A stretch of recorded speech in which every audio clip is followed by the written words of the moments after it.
Le Parlement panafricain tient depuis 72 heures sa conférence régionale à N'Djamena.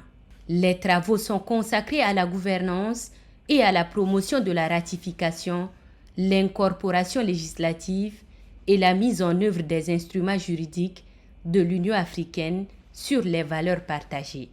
En marge des travaux de cette conférence, une délégation du Parlement panafricain, conduite par son président par intérim, Dr Achebir Oldejordis Gayo, est venue à la rencontre du chef de l'État, général Mahamad Idriss Déby Itno. C'est pour lui présenter ses civilités, le remercier pour sa contribution à la réussite de cette rencontre et recueillir ses conseils et orientations en matière de bonne gouvernance et de promotion de la ratification. L'occasion est également belle pour discuter de la contribution des parlementaires africains dans la résolution des crises sur le continent. I would like to thank the head of the state for receiving us.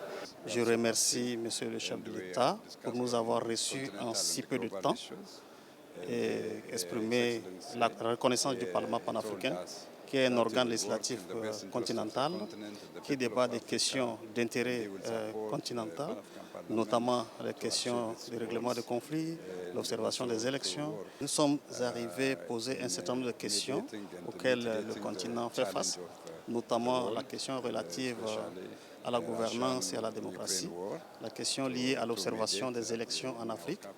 Et il a souligné qu'il n'est pas normal que les Occidentaux viennent observer les élections en Afrique pendant que nous avons des parlementaires panafricains qui ne le fassent pas.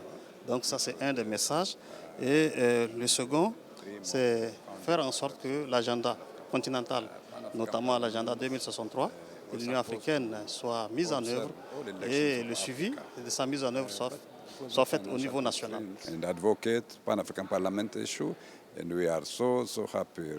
En tant qu'organe de l'Union africaine, le Parlement panafricain est créé en 2004 pour, entre autres, assurer la pleine participation des peuples africains au développement et l'intégration économique du continent à travers la promotion, la ratification et l'intégration des traités de l'Union africaine, la facilitation de l'harmonisation des lois et la coordination des initiatives parlementaires en matière de gouvernance, de démocratie et des droits de l'homme. Il est composé de 5 représentants par État membre ayant ratifié le protocole qu'il établit, dont au moins une femme.